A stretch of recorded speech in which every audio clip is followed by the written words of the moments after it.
UCB Televisión presenta Derechos Humanos sin Fronteras, un programa independiente, distinto y necesario para hablar sobre derechos humanos. Hola a todos, ¿cómo están? Bienvenidos a un nuevo capítulo de Derechos Humanos sin Fronteras que llega hasta sus hogares gracias a la Pontificia Universidad Católica de Valparaíso y por supuesto también gracias a UCB Televisión que hace posible este programa semana a semana. También queremos invitarlo a que ingrese a www.dhsinfronteras.org para poder estar interiorizado con cada una de las novedades que tiene Derechos Humanos sin Frontera para ustedes. En este capítulo, tal como los otros, en semanas anteriores tenemos interesantes invitados y esta no es la excepción y para ello quiero saludar a María Olga Lutz, hija del general Lutz, para estar conversando de ella y también la historia de lucha que ha tenido que dar durante todas estas décadas, tratando de entender cuál ha sido el motivo real de la muerte de su padre, el general Lutz. Y también queremos saludar a Eduardo Salas, abogado de Derechos Humanos sin Fronteras, quien también está interiorizado y apoyando en esta historia. ¿Cómo está María Olga? Muy bien, muchas gracias. Y les agradezco mucho el apoyo que me estáis dando, porque eso me hace sentir muchísimo más segura y relajada. Y nada, solo agradecimientos para vosotros. Bueno, cuando se habla de conmemorar, sobre todo en estas fechas tan históricas, cuando se cumplen estos 50 años, también queremos saber cuál es la verdad y la justicia, y también si es que llegase a existir algún tipo de reparación. Para ello, el primer paso es poder conocer este tipo de testimonios y también conocer la lucha que se da a diario y, por supuesto, también brindar nuestra vitrina, que por supuesto ya está explícita, María Olga. También queremos saludar a Eduardo, que ya lo saludábamos y lo presentábamos al inicio. ¿Cómo está Eduardo? Hola, ¿cómo estás? Un gusto estar acá nuevamente. Muy importante lo que hace Derechos Humanos sin Frontera y el canal de Universidad Católica de Televisión. Muy también comprometido con el hecho de que esté presente la hija del general Lutz, María Olga Lutz, que está hace mucho tiempo luchando por que se esclarezca lo que realmente aconteció con su padre, y en materia de derechos humanos es un asunto relevante para este país, para Latinoamérica y obviamente para los derechos humanos en términos universales. Así que un gusto estar presente. Así es, para nosotros también es muy importante poder conocer esta historia. Me imagino también lo que usted la moviliza, María Olga, no solamente para que se haga justicia, sino que también me imagino para poder recién empezar a comenzar a vivir el duelo, saber qué es lo que realmente sucedió. Usted se encuentra en nuestro país, en Chile, para ver directamente los avances del juicio que se está investigando, directamente del asesinato de su padre, tras esta muerte tan fortuita que se da y que a usted nunca le calzó ni a su familia. Cuéntenos primero cómo recibe la noticia y cómo se va desencadenando esta historia hasta que ustedes comienzan a tomar cartas en el asunto y deciden tratar de llegar a la justicia para que se sepa la verdad. Bueno, en realidad, primero decir que la investigación que yo he hecho, mi preocupación ha sido una preocupación de toda la vida. Es desde la muerte, desde que muere mi padre, el general Lutz, y nosotros somos, con mi madre, estamos en ese hospital militar. Nos dimos cuenta que las cosas que habían sucedido no eran cosas normales. Entonces, a partir de ese momento, yo siento la necesidad de contarlo, ¿no? Y es una de las razones por las cuales me marcho a España. ¿eh? Bueno, esto es una larga historia porque la sociedad chilena, yo he venido a ver un poco el pulso de la sociedad chilena. Tenemos el juicio en una situación bastante, yo diría, preocupante, porque yo lo que quiero en realidad con este proceso judicial no es que me digan esta persona es la culpable, sino que lo que yo quiero es conocer la verdad de lo que sucedió. Pero, claro, el tema que esto en un proceso judicial no es tan fácil. aunque sea de derechos humanos. Por lo visto, tenemos aquí unas normas del derecho penal que si bien pues están afirmadas por la justicia, por la justicia de derechos humanos internacional, por la Comisión Interamericana y todos los procesos que en ese ámbito se han ido desarrollando, que dicen que sí, que efectivamente los estados tienen la obligación de buscar la verdad, porque esa es una de las formas de reparación para la víctima, pues esto es muy difícil de lograr. Y esto es muy difícil de lograr porque yo veo que los jueces, sin ninguna mala intención, pero quizás por la misma, yo diría, cotidianidad de su trabajo, lo tramitan como si fuera cualquier juicio y no como un proceso de los derechos humanos que hay detrás mucho sufrimiento, mucha búsqueda, y eso, por supuesto, significa un desgaste enorme para las personas.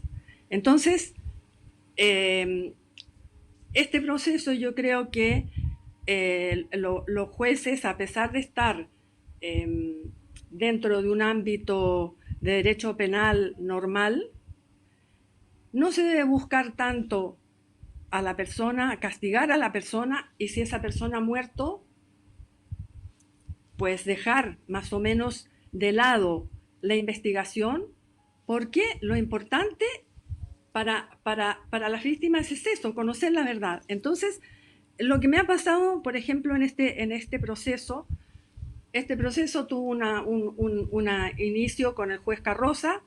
Juez Carroza, prácticamente hicimos una investigación, pero desde un principio no se hace una investigación profunda, porque claro, el caso de mi padre es un caso muy difícil.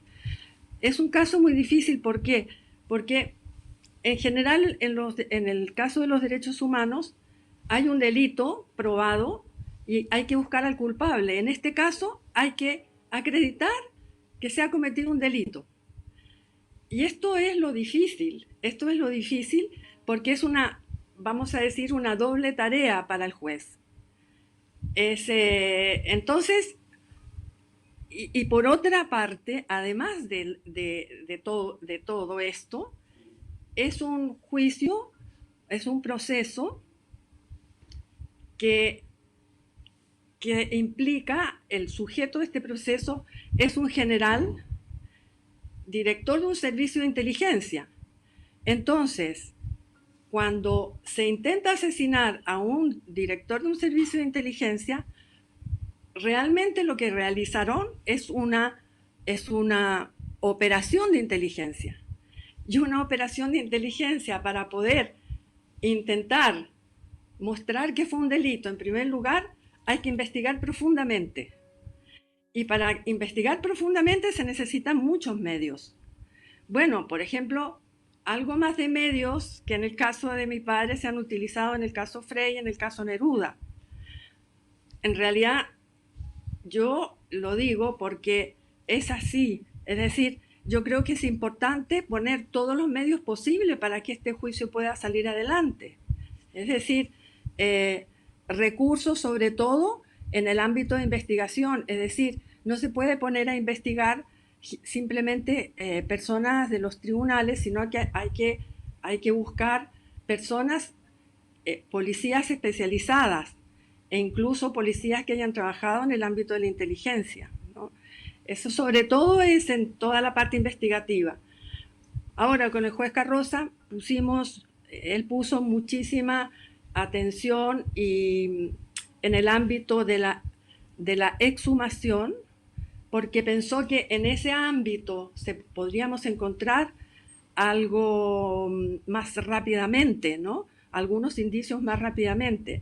Pero claro, en ese ámbito, por tratarse justamente de un delito cometido, y claramente lo digo, por la Dirección Nacional de Inteligencia, por la DINA, claro, esto no era fácil de investigar, no era fácil de investigar porque, claro, no existían, no teníamos los medios adecuados para llegar a esta posibilidad de descubrir lo que había pasado. Es decir, en todo lo que es el ámbito de la investigación, yo considero que no se ha hecho el esfuerzo necesario. Y luego, desde el punto de vista médico, yo creo que el punto de vista médico, el autor directo, a mí, si bien me parece deleznable ese asesinato, pero a mí me interesa qué pasó, quién indujo a esa persona que no tenía absolutamente en principio nada contra mi padre, ¿por qué lo asesinó? Esta es mi inquietud. ¿Y por qué nos engañan? ¿No? Es decir, hay un engaño, y un engaño fuerte, porque esta gente venía, estaba dentro del ámbito del Estado. Sí. Entonces, un Estado poderoso, ¿no? María Olga. Entonces, dime. Sí, es importante también decir que la verdad es necesaria no solamente para las víctimas directas, sino que también para todo el país, para toda la historia también, y para crear precedentes de que algo como lo ocurrido con su familia no vuelva a suceder, ni tampoco con tantas otras víctimas que justamente esa época dejó vergonzosamente. Para contextualizar, ¿cuál era el rol que tenía su padre como jefe de investigación? Pero también, ¿cuál es la información que podría haber manejado su padre y que podría haber movilizado querer quitar la vida de él? ¿Qué es lo que él podría haber sabido que podría obstaculizar, por ejemplo, el libre flujo de funcionamiento que podrían haber tenido en ese momento el gobierno y que pudo haber ocasionado la muerte, según la hipótesis que usted nos plantea? No, mi padre, el puesto que tenía era director del Servicio de Inteligencia Militar del SIM, director del Servicio de Inteligencia Militar. El Servicio de Inteligencia Militar tiene un rol de búsqueda y concentración de la información para la seguridad del país. Ese es su rol concreto, ¿no? Ahora, mi padre llega en un momento dado, en un momento difícil, porque llega el marzo del 73. Entonces, hay en Chile ya un movimiento encaminado, hay un enfrentamiento, yo diría, dentro del ejército. Este enfrentamiento, hay un grupo de militares que están enfrentados por un tema, inicialmente, un tema logístico de falta de recursos para los militares. Se quejan de que los salarios son bajos, pero eso se transforma luego en un movimiento militar de cara a un golpe militar, porque esto fue como se inicia este proceso. Ahora, mi padre es un hombre demócrata, es un hombre que viene traído por el general Prats desde Perú, y el general Prats lo asciende y lo pone en ese cargo.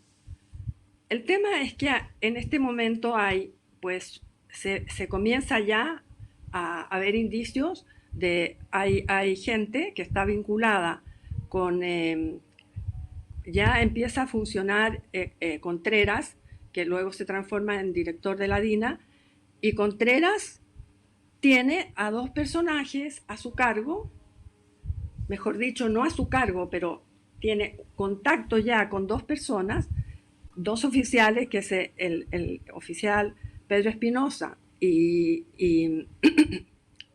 Barría, con los cuales empieza manteniendo una relación, y Pedro Espinosa, que es un hombre que había sido, cuando mi padre era comandante del curso militar, trabajó 5 años con él. Mi padre le tenía a Pedro Espinosa mucha confianza, y este hombre al cual le tenía mucha confianza lo ponen allí como segundo de mi padre después de Barría. Y claro,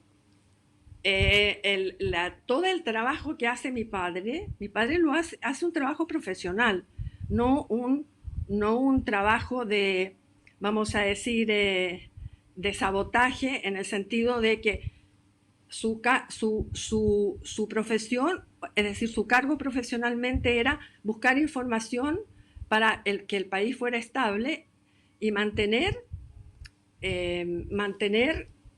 tanto a la extrema derecha como a la extrema izquierda controlada. Pero este hombre filtra la información y lo que sucede es que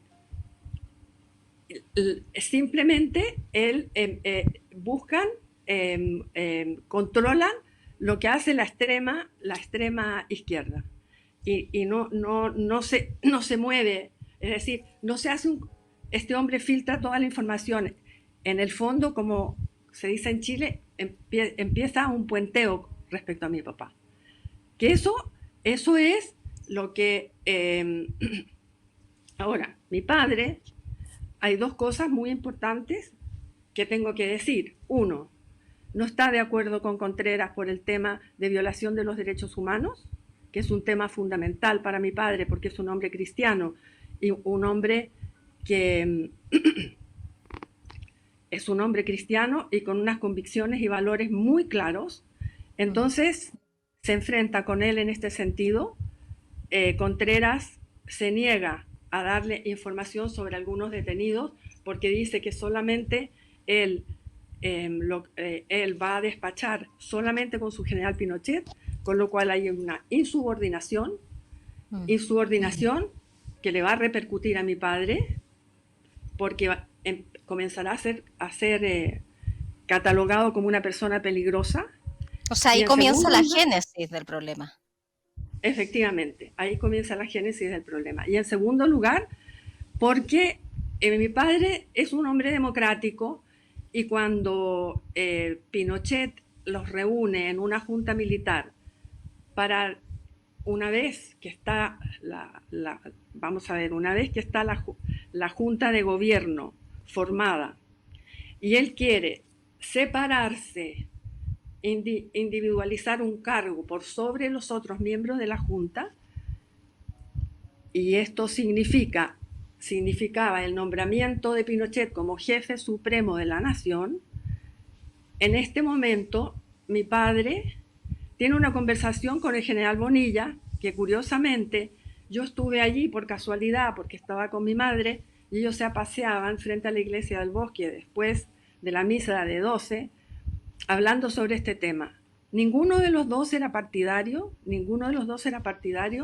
de que un hombre, cualquier hombre, no solamente Pinochet, pero sobre todo Pinochet, acumulara tanto poder. Es decir, un poder político como jefe de Estado y además como comandante en jefe del ejército. Era un poder total, absoluto. Y ellos no estaban de acuerdo. Esto yo creo que le pone a él en una situación de peligrosidad para que Pinochet pueda adquirir cada vez llegar a la meta, ser primero dictador y luego llegar incluso a ser presidente de la República.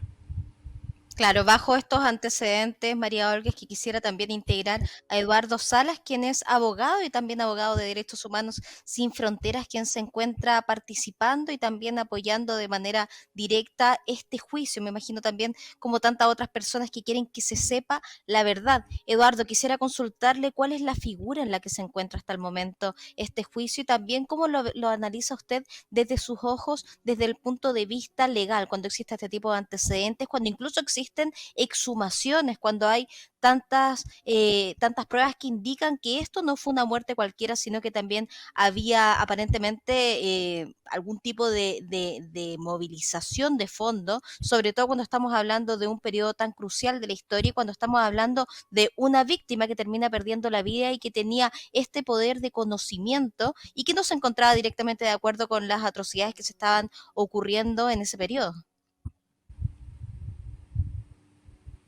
El relato de María Olga es conmovedor. Creo que ella ha logrado en todo este tiempo descubrir lo que pasó en Chile en ese periodo. Hoy día más importante aún porque ya estamos a 50 años y todavía hay gente que duda o que dice no creer o que definitivamente niega lo acontecido en nuestro país hace 50 años.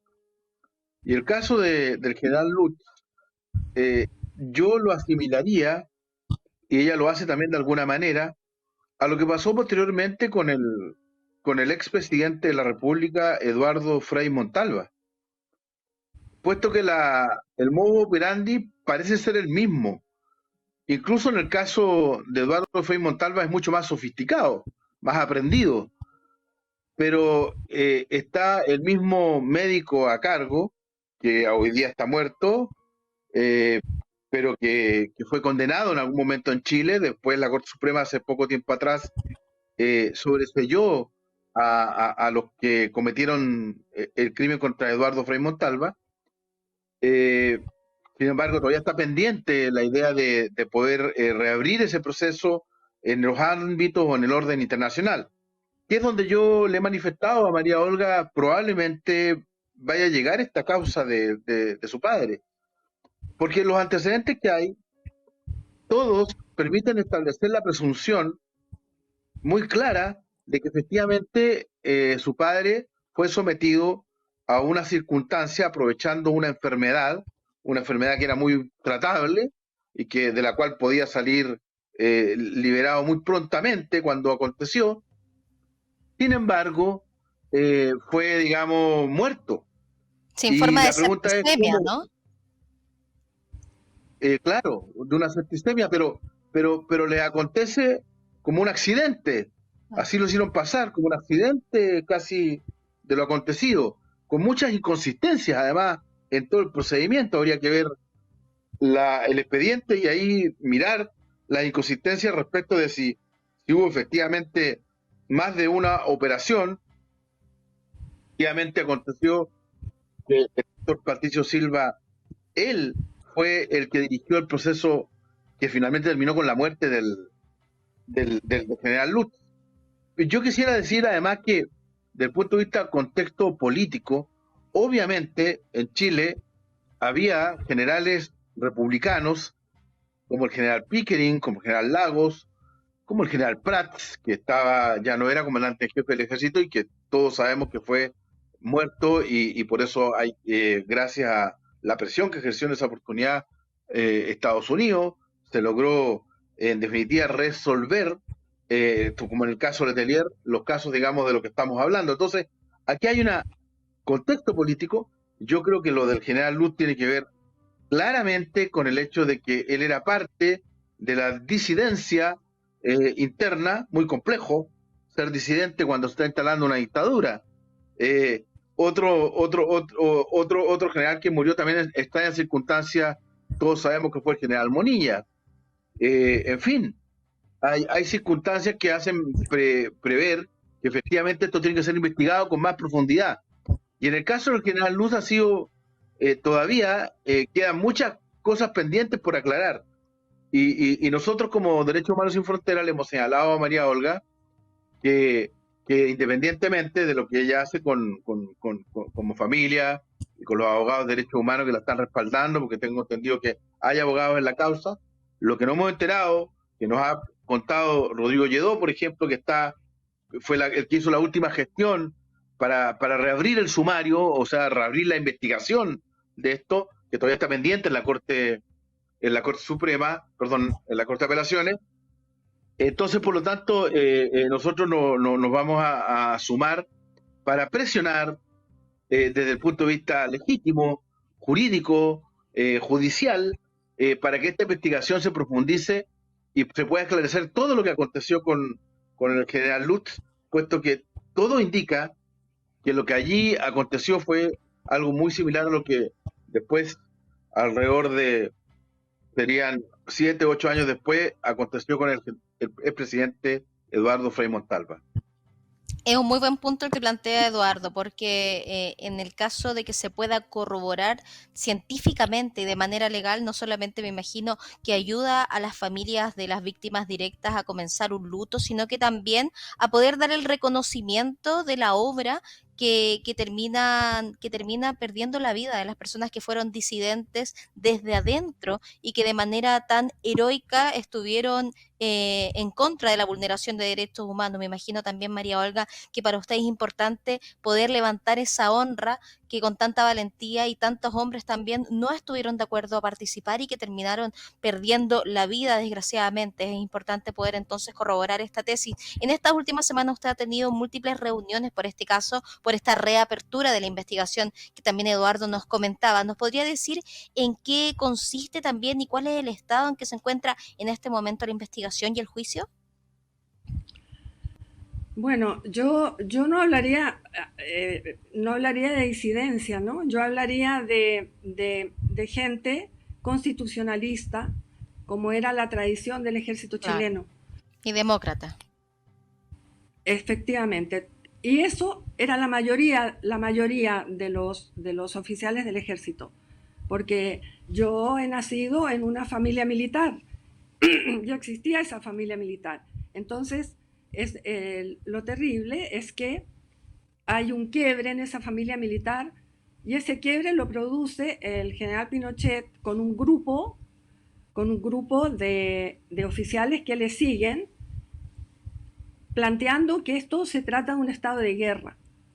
Es que no hay guerra, no hay una guerra, sino que lo que hay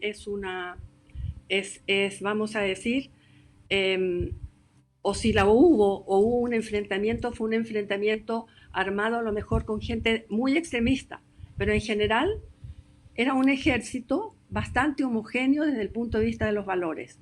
Y eso yo creo que lo tengo que resaltar porque lo he vivido. No, con Prats o Sandón,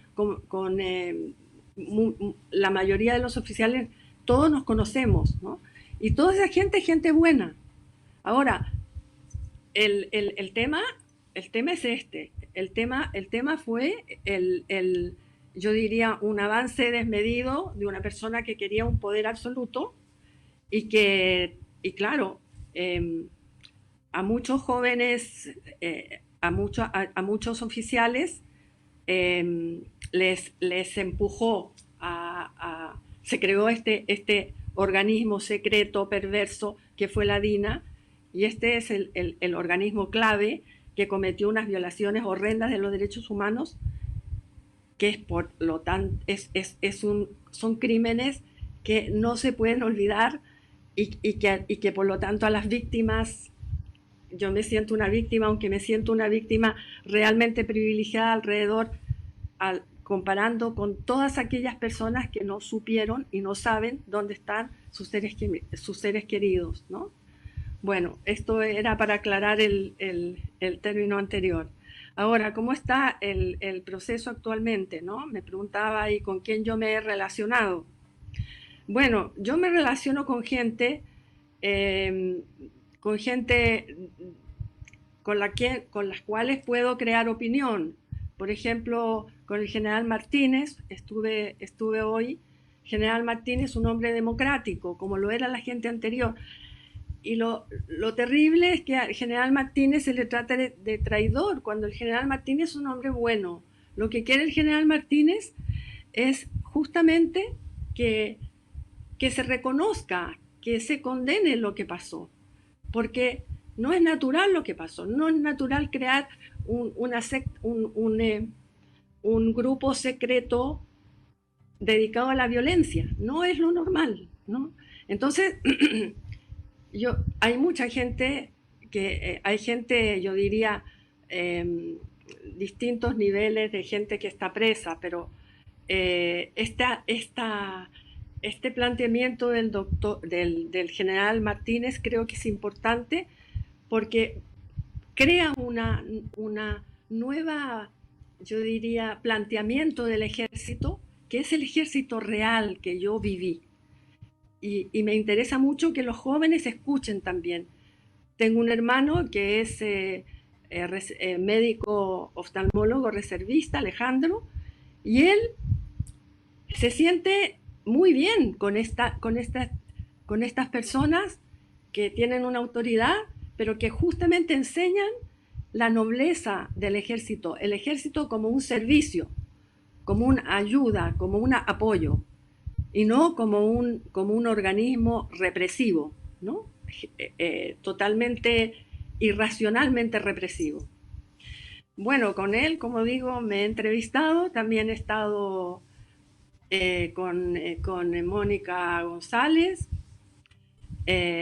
Mónica González, premio Periodista. de periodismo, sí.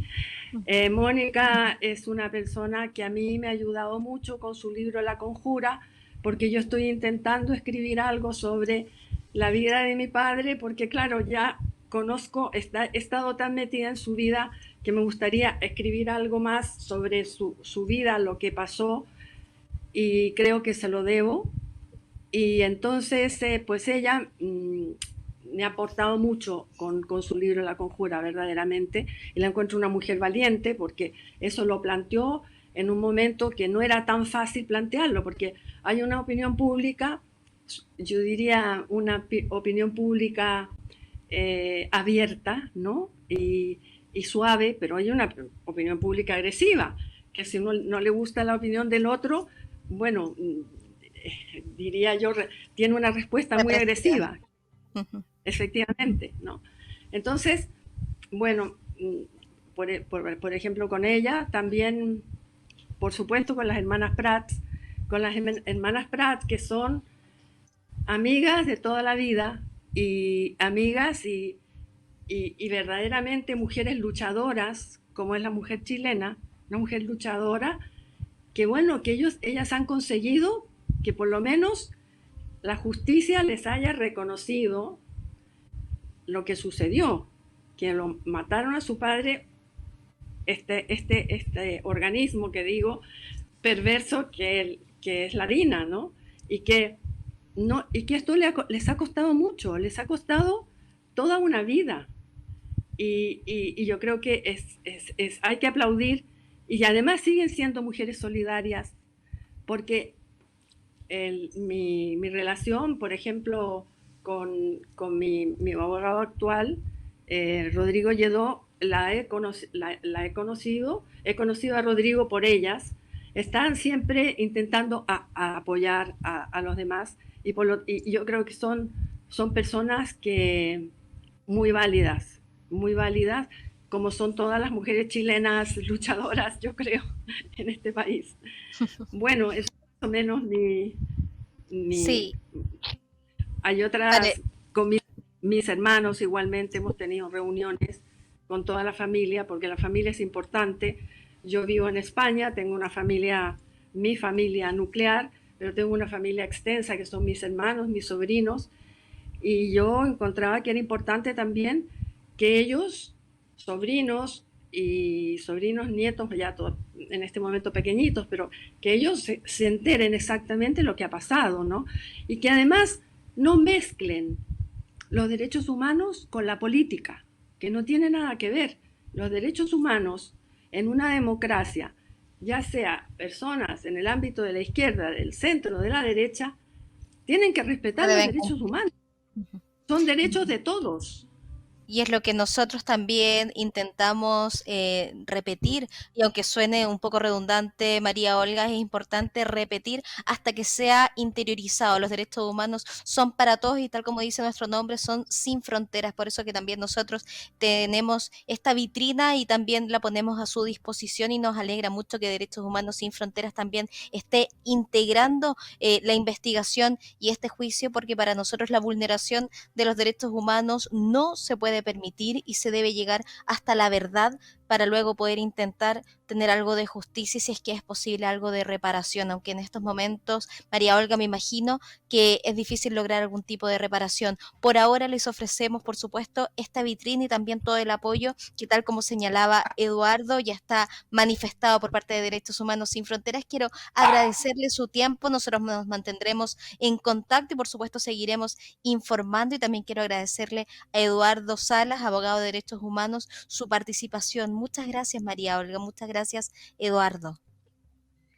Nada, muchas Gracias a ti, gracias a vosotros.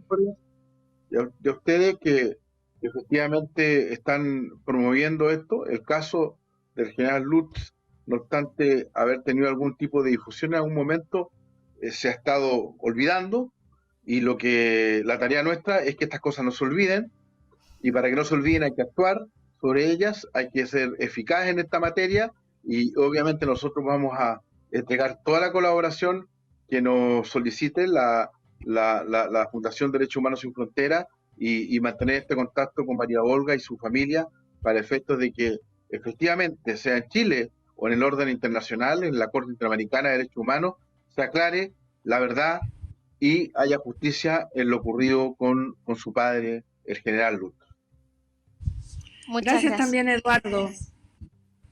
Ya estamos de regreso en Derechos Humanos Sin Fronteras, que llega hasta sus hogares gracias a la Pontificia Universidad Católica de Valparaíso y por supuesto también gracias a UCB Televisión, que hace posible la emisión de cada uno de estos capítulos. Antes de irnos en comerciales, ya presentábamos a un interesante invitado quien también va a poder conversar respecto a la temática del general Lutz, pero también respecto a otros interesantes temas. Quiero saludar a Rodrigo Lledó, abogado de la casa, abogado de Derechos Humanos y también integrante de Derechos Humanos Sin Fronteras, a quien también aprovecho de consultarle, Rodrigo, y agradecer por estar en un nuevo capítulo junto a nosotros. Usted también es abogado de la familia Lutz, que estábamos conversando justo antes de irnos a la pausa comercial. ¿Qué nos puede decir al respecto?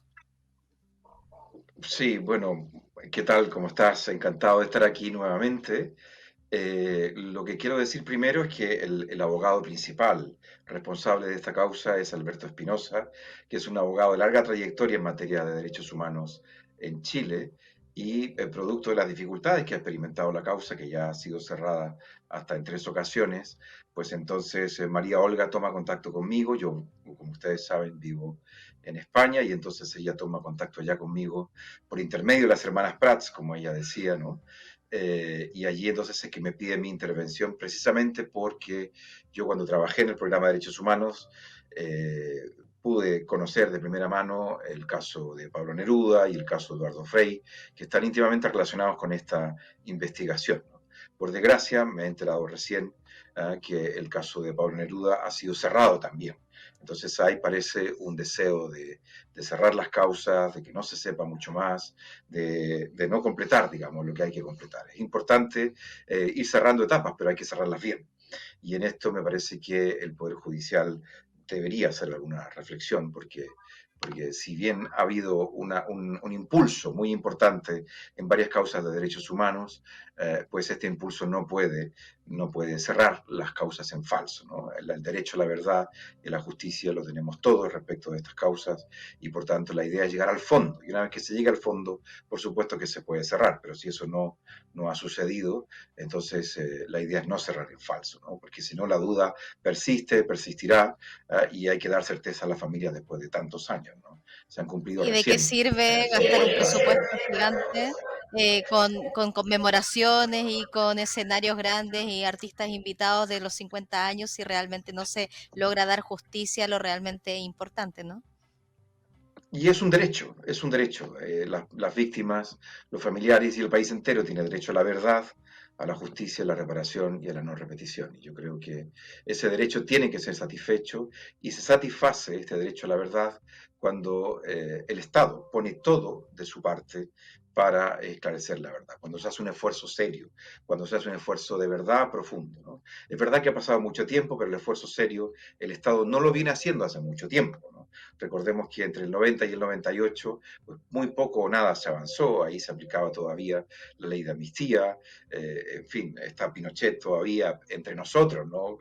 De comandante en jefe del ejército. Solamente cuando él deja de ser comandante y sobre todo una vez que es detenido en Londres se puede avanzar un poco en verdad y justicia.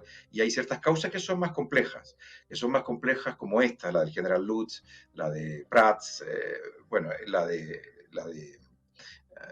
Neruda, la de Eusfrey, donde no se sabe si hubo intervención del Estado, ¿no? Y hay que establecer eso, ¿no? Y sin duda que han pasado mucho tiempo, es muy complejo, muy difícil, pero hay técnicas actuales que permiten de alguna manera llegar al fondo y por lo menos estar ciertos de que se ha hecho todo el esfuerzo posible para llegar al fondo.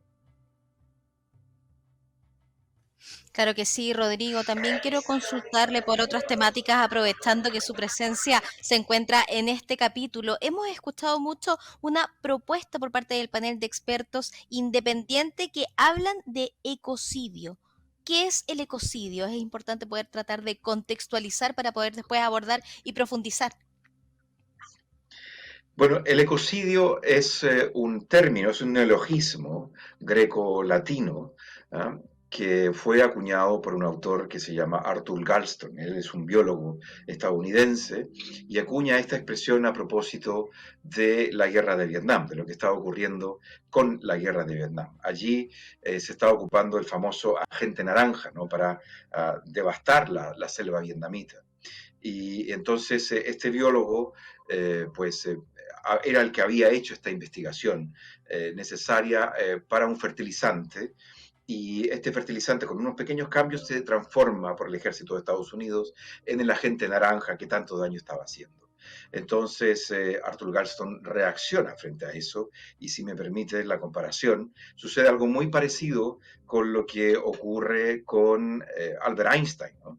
Que Albert Einstein hizo toda una investigación sobre la energía atómica, la energía nuclear y que sus investigaciones fueron realizadas para construir la bomba atómica que fue lanzada en Hiroshima, en Nagasaki, y que de alguna manera amenazó al mundo entero durante la Guerra Fría por parte de la Unión Soviética y Estados Unidos, ¿no? Entonces, Albert Einstein se transformó en un pacifista. Pues eso parecido pasa con Arthur Galston, que de ser un biólogo se transforma en un activista medioambiental. Y él acuña esta expresión ecocidio. Eco viene del griego, que quiere decir casa, hogar, y cidio del latino, que quiere decir matar. Entonces, literalmente, ecocidio viene a ser algo así como matar nuestra casa, matar nuestro hogar. Modernamente también podemos decir que es matar un ecosistema, atentar en contra de un ecosistema. Pero es interesante esta expresión, ¿no? Porque de alguna medida ha sido recogida recientemente también por el Papa Francisco, ¿no? Cuando él en su encíclica Laudatio Si habla de precisamente cuidar nuestra casa común. ¿Ah? Es nuestro hogar y tenemos que cuidarlo. Y el ecocidio es precisamente nuestro autoasesinato, digamos. Lo que estamos haciendo al devastar el medio ambiente es precisamente poner en riesgo nuestra propia subsistencia como especie en el planeta.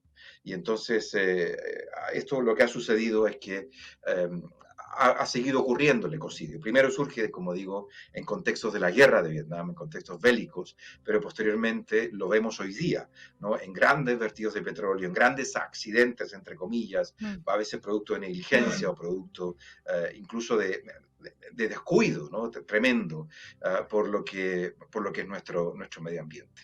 Y cuando una empresa hoy día, en tiempos de paz, crea el riesgo, digamos, de un desastre ambiental, tiene la obligación, tiene el deber de tomar las medidas de prevención, de precaución, y si estas medidas no se toman, entonces la idea es que esto también sea ilegal, sea ilícito, ¿no? Curiosamente, este delito se plantea a la Corte Penal Internacional porque a nivel internacional no hay una prohibición clara de provocar estos desastres ambientales. Es verdad que hay normativa medioambiental, pero no hay una prohibición a nivel penal, ¿no? A nivel penal. Y esto es lo que se está proponiendo, de que el ecocidio sea un crimen de competencia de la Corte Penal Internacional, al mismo nivel que el genocidio, que los crímenes de lesa humanidad, que los crímenes de guerra. Y que también se toman la contingencia, es cosa de prender las noticias y poder ver, por ejemplo, cómo se cuestionan las construcciones en lugares que no deberían ser habitacionales, como por ejemplo las dunas y tantos otros parques que se nos vienen a la cabeza y que desgraciadamente nos vienen a hacer entender en qué se trata este ecocidio. Cuando yo hablaba del panel de expertos independientes, faltó decir que usted lo integra, entonces quisiera consultarle en qué consiste la propuesta y de qué manera también se puede penalizar si es que esta se logra establecer de alguna manera.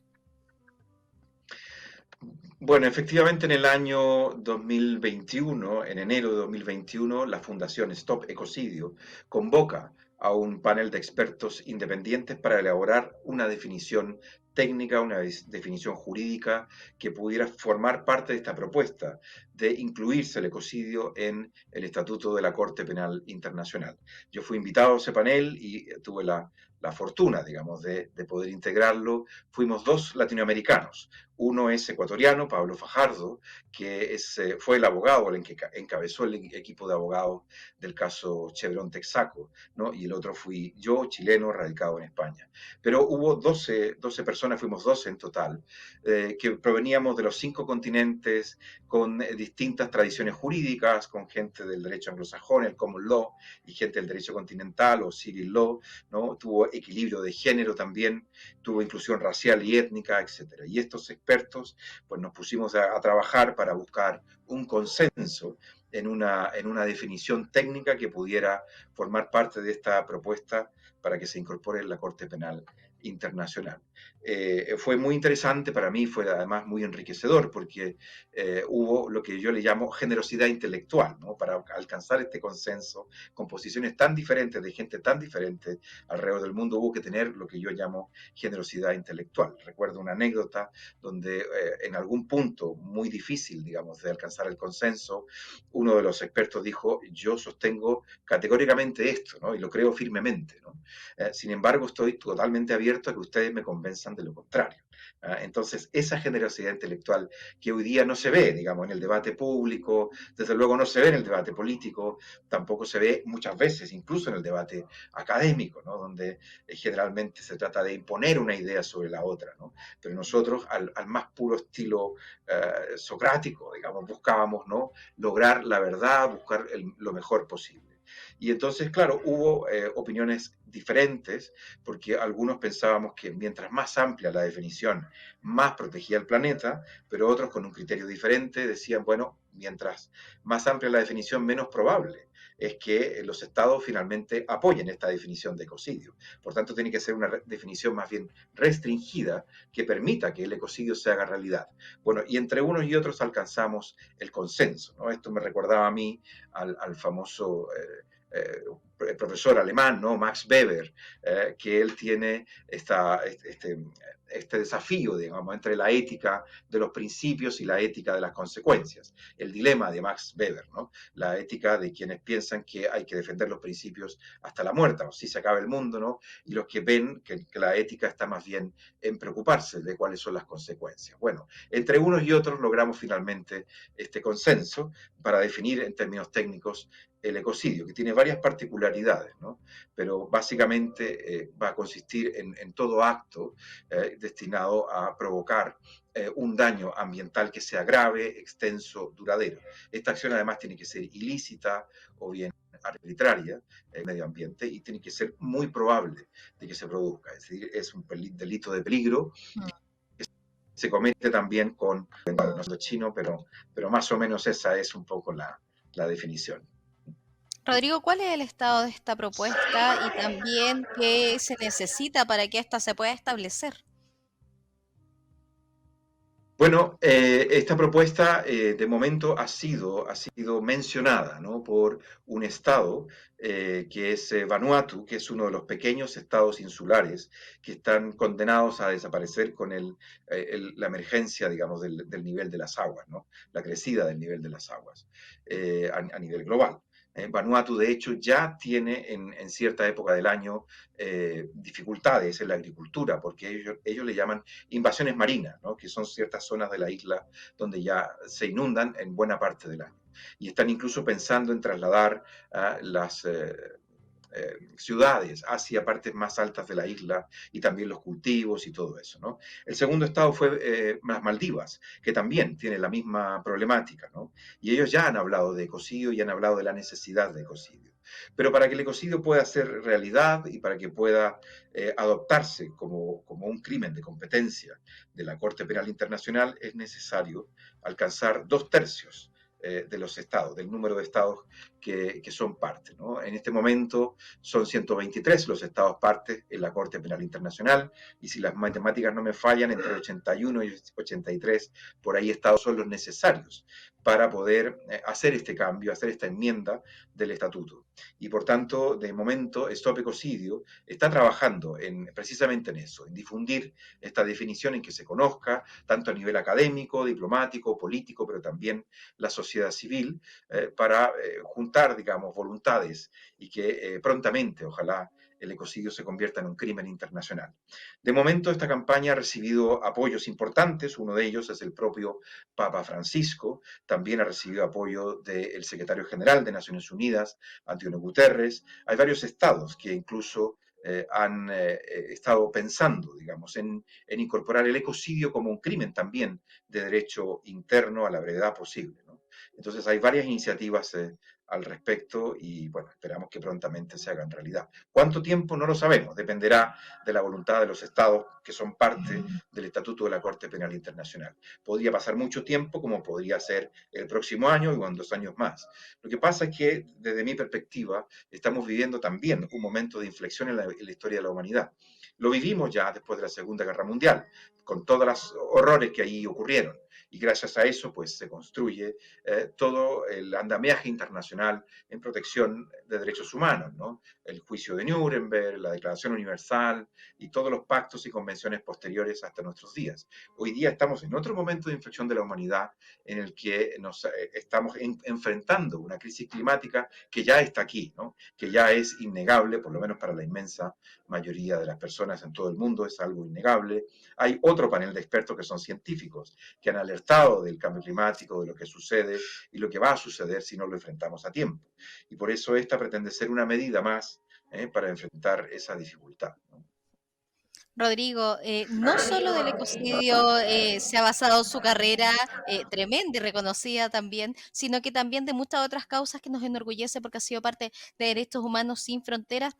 Por ejemplo, en la participación que estamos preparando para el segundo encuentro internacional que se va a realizar en diciembre, pero también lo hemos visto participando en Buenos Aires durante el tercer Foro Mundial de Derechos Humanos, y también lo hemos visto muy involucrado con la causa mapuche e incluso una solicitud de arbitraje por parte del juez Baltasar Garzón. En el minuto que nos queda, si nos pudiese comentar qué otras temáticas está abordando y también poder quedar expectantes para una próxima entrevista, porque son tantas las temáticas y tan poco el tiempo que se nos hace poco.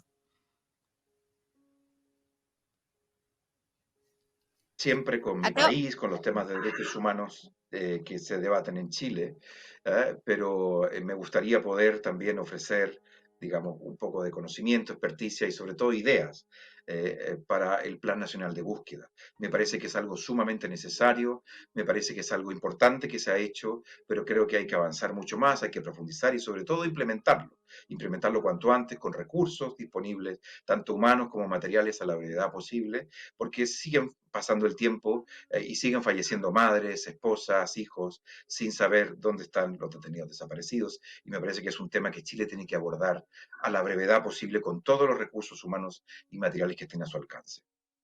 Sin lugar a dudas, y nosotros estaremos atentos también para poder invitarlo en un nuevo capítulo y por supuesto también poder dar esta vitrina de Derechos Humanos Sin Fronteras. Muchas gracias, Rodrigo Lledó, abogado de Derechos Humanos Sin Fronteras, por estar junto a nosotros. Y también queremos agradecer a ustedes que nos acompañan semana a semana en este programa que llega hasta sus hogares gracias a UCB Televisión y por supuesto también gracias a la Pontificia Universidad Católica de Valparaíso. Quiero invitarlo a que ingrese a nuestra página web www.dhsinfronteras.org para que pueda estar interiorizado de cada una de sus novedades. Que esté muy bien y regresamos en una próxima oportunidad. Hasta luego.